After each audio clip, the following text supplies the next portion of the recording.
ਅਗਲੀ ਗੱਲ ਕਰੀਏ ਸੀਐਮ ਸਾਹਿਬ ਦੀ। ਸੀਐਮ ਸਾਹਿਬ ਦੇ ਬਾਰੇ ਜਦੋਂ ਵੀ ਤੁਸੀਂ ਗੱਲ ਕੀਤੀ, ਤੁਸੀਂ ਕਿਹਾ ਵੀ ਉਹ ਭਾਸ਼ਣ ਕਲਾ ਦੇ ਨਿਪੁੰਨ ਨੇ ਤੇ ਸਦਨ ਦੇ ਵਿੱਚ ਕਹਿ ਲਓ ਜਾਂ ਵਿਰੋਧੀ ਧਿਰਾਂ ਨੂੰ ਸਟੇਜਾਂ ਤੋਂ, ਰੈਲੀਆਂ ਤੋਂ ਉਡੀਕਦੇ ਰਹਿੰਦੇ ਨੇ ਵੀ ਕਦੋਂ ਰੈਲੀ ਹੋਵੇ। ਤੇ ਘੇਰਦੇ ਨੇ ਸ਼ਬਦਾਂ ਦੇ ਮਾਹਰ ਨੇ।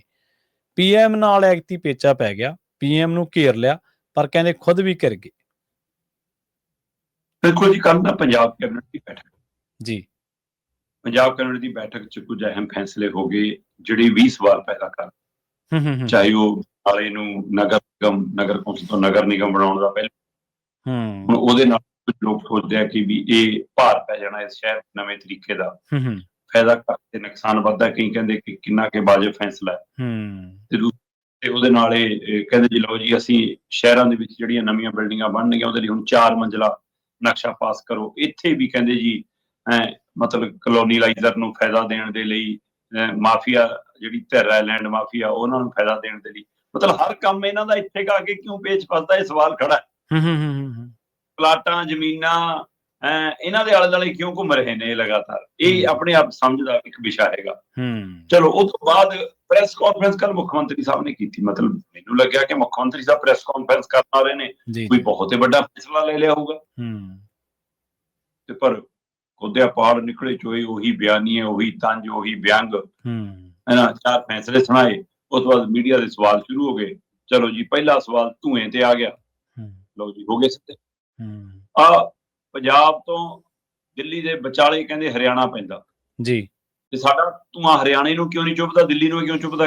ਸਾਨੂੰ ਕਹਿੰਦੇ ਬਦਨਾਮ। ਬਿਲਕੁਲ ਗੱਲਾਂ ਵਾਜਬ ਕਰਦੇ ਨੇ ਮੁੱਖ ਮੰਤਰੀ ਸਾਹਿਬ। ਸਹੀ ਹੈ। ਲਗਭਗ ਇਹ ਉਹੀ ਗੱਲਾਂ ਨੇ ਜਿਹੜੀਆਂ ਦਿੱਲੀ ਨੂੰ ਲੈ ਕੇ ਆਪਾਂ ਤੁਸੀਂ ਕਰਦੇ ਹਾਂ। ਜੀ ਜੀ, ਕਹਿੰਦੇ ਜੀ ਮਤਲਬ ਕਿ ਹਰਿਆਣੇ ਦਾ ਧੂਆਂ ਕਿਉਂ ਨਹੀਂ ਚੁੱਭਦਾ ਇਹਨਾਂ ਨੂੰ ਦਿੱਲੀ ਨੂੰ। ਕਹਿੰਦੇ ਮੈਨੂੰ ਨਹੀਂ ਸਮਝ ਆਉਂਦੀ, ਕੇਂਦਰ ਸਰਕਾਰ ਹੋਵੇ ਜਾਂ ਇਹਨਾਂ ਸਰਸੇਰੀ ਆਹ ਸਾਰੇ ਹੋਣ ਹੈਨਾ, ਇਹ ਕਹਿੰਦੇ ਦਿੱਲੀ ਆ ਗਿਆ ਪੰਜਾਬ ਧੂਆਂ, ਕਹਿੰਦੇ ਕਿਉਂ ਰੁਕ ਜਾਂਦਾ ਸਾਡਾ ਧੂਆਂ, ਦਿੱਲੀ ਕਿਉਂ ਨਹੀਂ ਜਾਂਦਾ। ਇਹ ਗੱਲਾਂ ਕਰਕੇ ਪੰਜ ਕਸੇ ਕਹਿੰਦੇ ਜੀ ਇਹ ਜਾਣ-ਬੁੱਝ ਕੇ ਪੰਜਾਬ ਨੂੰ ਬਦਨਾਮ ਕਰਦੇ ਕਿ ਮੁੱਖ ਮੰਤਰੀ ਸਾਹਿਬ ਕੇਜਰੀਵਾਲ ਵੀ ਇਹੀ ਕਹਿੰਦਾ ਸੀ ਜਦੋਂ ਪੰਜਾਬ 'ਚ ਕਾਂਗਰਸੀ ਜਾਂ ਅਕਾਲੀ ਸਰਕਾਰਾਂ ਸੀ। ਸਹੀ ਹੈ। ਤਾਂ ਦੋਨੋਂ ਵੀ ਅੱਖਾਂ ਨੂੰ ਲੱਗਦਾ ਸੀ ਇਹੀ ਦਿੱਲੀ ਦਾ ਧੂਆਂ। ਹੁਣ ਲੱਗਣੋਂ ਹਟਿਆ ਜਦੋਂ ਤੁਹਾਡੀ ਸਰਕਾਰ ਆ ਗਈ। ਬਾਤ ਤਾਂ ਇਹ ਹੈ ਕਿ ਤੁਸੀਂ ਜਿਹੜਾ ਤੀਰ ਉੱਧਰ ਨੂੰ ਛੱਡਦੇ ਹੋ ਤੁਹਾਡੇ ਕੰਨੀ ਵੀ ਹੈ। ਸਹੀ ਹੈ। SIR ਦੇ ਮਾਮਲੇ 'ਚ ਆਪਾਂ ਇਕੱਲੇ ਗੱਲ ਕਰਕੇ ਹਟੇ ਹਾਂ ਕਿ ਪੰਜਾਬ ਸਰਕਾਰ, ਪੰਜਾਬ ਦੀਆਂ ਰਾਜਨੀਤਿਕ ਧਿਰਾਂ, ਸੱਤਾਧਾਰੀ ਧਿਰ ਉਹ ਦਲ ਕਿਉਂ ਨਹੀਂ ਬੋਲਦੇ, ਉਹ ਲੜਾਈ ਲੜਨ ਲਈ ਕਿਉਂ ਤਿਆਰ ਨਹੀਂ ਇਸ ਮੁੱਦੇ ਤੇ। ਕੱਲ ਮੁੱਖ ਮੰਤਰੀ ਸਾਹਿਬ ਨੇ ਦੇਤਾ ਜੀ, ਕੰਮ ਸਰ ਗਿਆ।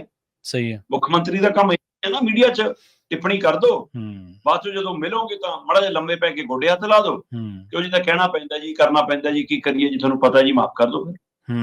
ਜੀ ਜੀ, ਹੁਣ SIR ਹੈ ਨਾ ਜੀ, ਇਹ ਤਾਂ ਕੀ ਹੈ ਜੀ, ਇਹ ਤਾਂ ਮੋਦੀ ਦੇ ਇਸ਼ਨਾਨ ਕਰਨ ਲਈ ਜਮਨਾ ਵੀ ਨਵੀਂ ਬਣਾ ਰਹੇ ਨੇ, ਚੋਣਾਂ ਲਈ ਵੋਟਾਂ ਵੀ ਨਵੀਂ ਬਣਾ ਰਹੇ ਨੇ। ਕਹਿੰਦੇ ਜੀ ਇਹਨਾਂ ਦਾ ਕੰਮ ਹੀ ਹੈ। ਕਹਿੰਦੇ ਜਦੋਂ SIR ਦਾ ਵਿਰੋਧ ਹੋ ਰਿਹਾ ਜੀ ਰਾਜਨੀਤਿਕ ਦਲਾਂ ਵੱਲੋਂ, ਤਾਂ ਫਿਰ ਇਹਨਾਂ ਨੂੰ ਸਰਵੇ ਸਹੀ ਕਰਨਾ ਚਾਹੀਦਾ ਹੈ, ਇਹਨਾਂ ਨੂੰ ਲੋਕਾਂ ਦੇ ਪੱਖ ਚੱਲਣਾ ਚਾਹੀਦਾ ਹੈ, ਜਾਂ ਚੋਣ ਕਮਿਸ਼ਨ ਨੂੰ ਸਹੀ ਕੰਮ ਕਰਨਾ ਚਾਹੀਦਾ ਹੈ ਨਾ। ਸੋ ਇਸ ਲਈ ਇਹ ਸਾਰੀਆਂ ਗੱਲਾਂ। ਸਵਾਲ ਤਾਂ ਇਹ ਹੈ ਜਨਾਬ ਕਿ ਜੇ ਉਹ ਸਹੀ ਕੰਮ ਨਹੀਂ ਕਰ ਰਹੇ, ਉਹਨੂੰ ਸਹੀ ਕਰਾਉਣ ਲਈ ਤੁਸੀਂ ਕੀ ਕਰ ਰਹੇ ਹੋ? ਤੁਸੀਂ ਕੀ ਕਰ ਰਹੇ ਹੋ? ਸਹੀ ਗੱਲ ਹੈ, ਬਿਲਕੁਲ।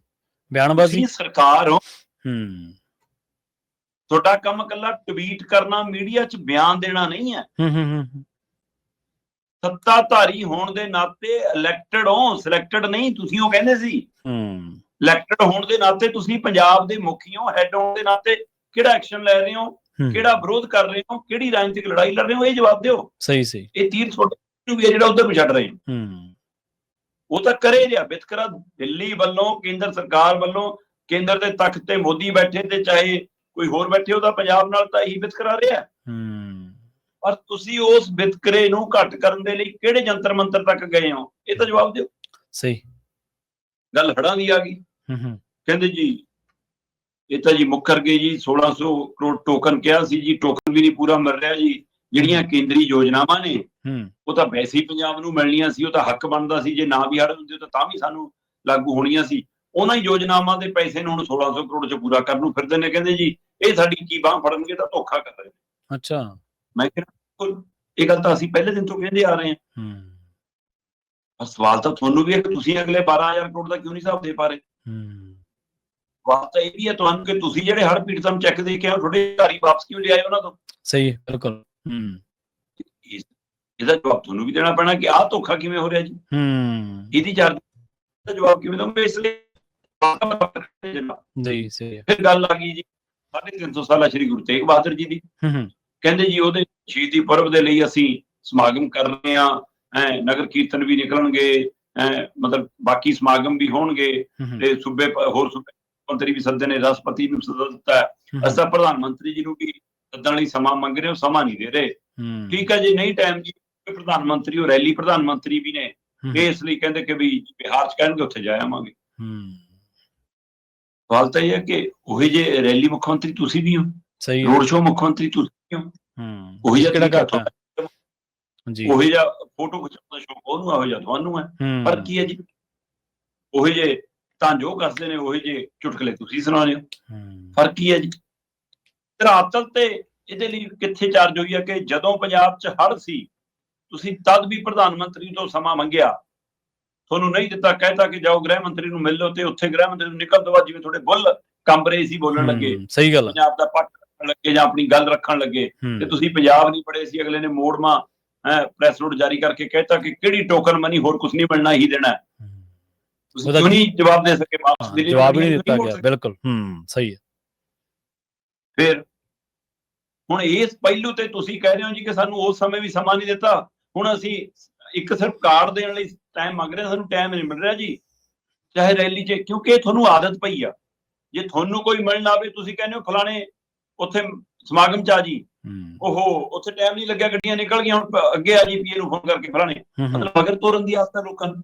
ਉਹੀ ਤੁਹਾਨੂੰ ਲੱਗਦਾ ਕਿ ਪ੍ਰਧਾਨ ਮੰਤਰੀ ਸਾਨੂੰ ਮਗਰ ਤੋਰੀ ਫਿਰ ਰਿਹਾ, ਤੁਹਾਨੂੰ ਵਾਜਬ ਵੀ ਲੱਗਦਾ। ਤੁਸੀਂ ਕਿਉਂ ਨਹੀਂ ਕਹਿੰਦੇ ਕਿ ਭਗਵੰਤ ਮਾਨ ਨੇ ਨਹੀਂ ਮਿਲਣਾ ਪ੍ਰਧਾਨ ਮੰਤਰੀ ਨੂੰ, ਪੰਜਾਬ ਦੇ ਮੁੱਖ ਮੰਤਰੀ ਨੇ ਮਿਲਣਾ? ਸਹੀ ਗੱਲ, ਪੰਜਾਬ ਦੇ ਮੁੱਖ ਮੰਤਰੀ ਨੇ ਸਮਾਂ ਮੰਗਿਆ। ਸਹੀ, ਤੁਸੀਂ ਸਮੁੱਚੇ ਪੰਜਾਬੀਆਂ ਦੀ ਨੁਮਾਇੰਦਗੀ ਕਰਦੇ ਹੋ, ਤੇ ਜੇ ਤੁਹਾਡੇ ਨਾਲ ਵਿਤਕਰਾ, ਇਹ ਧੱਕਾ ਕੀ ਹੋ ਰਹੀ ਆ, ਕਰਨ ਲਈ ਪੰਜਾਬ ਨੂੰ ਹਾਕ ਕਿਉਂ ਨਹੀਂ ਮਾਰਦੇ? ਕਿਉਂ ਨਹੀਂ ਬਾਕੀ ਦਲਾਂ ਨੂੰ ਸੱਦਦੇ? ਕਿਉਂ ਨਹੀਂ ਆਪਣੀ ਕੈਬਨਿਟ ਤੇ ਕੋਈ ਫੈਸਲਾ ਲੈਂਦੇ? ਹੁਣ ਤਾਂ ਕਹਿੰਦੇ ਸਾਨੂੰ ਦਿੱਲੀ ਦੀ ਕੀ ਲੋੜ ਹੈ, ਨਾ ਦਿਓ ਕੁਛ, ਅਸੀਂ ਤਾਂ ਆਪੇ ਕਰ ਲਾਂਗੇ, ਖਜ਼ਾਨਾ ਭਰਿਆ। ਫਿਰ 1600 ਕਰੋੜ ਟੋਕਨ ਮਨੀ, ਨਾਲੇ ਫਲਾਣਾ ਮਨੀ ਤੇ ਚੈੱਕ ਦੇ ਕੇ ਵਾਪਸ ਲੈ ਰਹੇ ਹੋ ਤੁਸੀਂ ਲੋਕਾਂ ਨੂੰ। ਸਹੀ ਹੈ। ਸੋ ਜਨਾਬ, ਜਿਹੜੇ ਤੀਰ ਤੁਸੀਂ ਪੀਐਮ ਕਨੀ ਨੂੰ ਛੱਡੇ ਨੇ, ਉਹ ਬਿਲਕੁਲ ਵਾਜਬ ਨੇ, ਪਰ ਉਹ ਇੱਕ ਮੂੰਹਾ ਤੀਰ ਨਹੀਂ ਹੈਗੇ, ਉਹ ਦੋ ਮੂੰਹੇ ਤੀਰ ਨੇ। ਦੂਆ ਪਾਸਾ ਤੁਹਾਡੇ ਕੰਨੀ ਨੂੰ ਵੀ ਆ, ਉਹਦਾ ਵੀ ਜਵਾਬ ਦੇਣਾ ਬਣਦਾ। ਨਾਲੇ ਜਦੋਂ ਪ੍ਰਧਾਨ ਮੰਤਰੀ ਸਾਹਿਬ ਇੱਥੇ ਆਉਂਦੇ, ਉਦੋਂ ਅਸੀਂ ਬਿਮਾਰ ਹੋ ਕੇ ਮੰਜੇ ਤੇ ਪਏ ਹੁੰਦੇ ਹਾਂ। ਅਗਲੇ ਕਹਿੰਦੇ ਵੀ ਜਦੋਂ ਇਹ ਨਹੀਂ ਗੱਲ ਕਰਦੇ ਆਪਦੀ ਸਟੇਟ ਦੀ, ਸਾਨੂੰ ਕੀ ਲੋੜ? ਅਗਲੇ ਤੁਹਾਡੇ ਮੰਤਰੀਆਂ ਨੂੰ ਜਾਣਦੀ ਕੁਛ ਨਹੀਂ, ਉਹ ਤਾਂ ਮੰਤਰੀਆਂ ਨੂੰ ਉਲਟਾ ਸਵਾਲ ਕਰ ਲੈਂਦੇ। ਸੀਗੇ ਪਟਿਆਲੇ, ਉਹ ਪੁਲਿਸ ਵਾਲਿਆਂ ਦੇ, ਉਹ ਇੱਕ ਅੱਧਾ ਅਧਿਕਾਰੀ ਹੁੰਦਾ ਹੈ ਕਰਪਟ, ਉਹ ਫਿਰ ਸਾਰਿਆਂ ਨੂੰ ਬਦਨਾਮ ਕਰ ਦਿੰਦਾ ਹੈ ਨਾ, ਤੇ ਇਸ ਲਈ ਕੁਛ ਨਹੀਂ ਸਰਨਾ, ਇੱਥੇ ਹੀ ਨਤਾਰਾ ਹੋ ਜਾਊਗਾ। ਇਹ ਗੱਲਾਂ ਜੀਆਂ ਸੁਣਾ ਕੇ ਉਹ ਜਿਹੜਾ ਕਿਹੜੀ ਰੋਲ ਕਰਦੇ ਸੀ, ਹੈ ਨਾ, ਉਵੇਂ ਦੀ ਬਸ ਟੁੱਟ ਕੇ ਜੇ ਬਣਾ ਕੇ ਸੁਣਾ ਕੇ ਲੱਗਦਾ ਕਿ ਬੜਾ ਸੱਚਾ ਮੁੱਖ ਮੰਤਰੀ ਹੈ, ਕਮਾਲ ਕਰਤੀ, ਹੈ ਨਾ। ਮਤਲਬ ਏਦਾਂ ਤੁਸੀਂ ਬਸ ਗੱਲ ਕਰੋ, ਕਿਉਂ ਨਹੀਂ?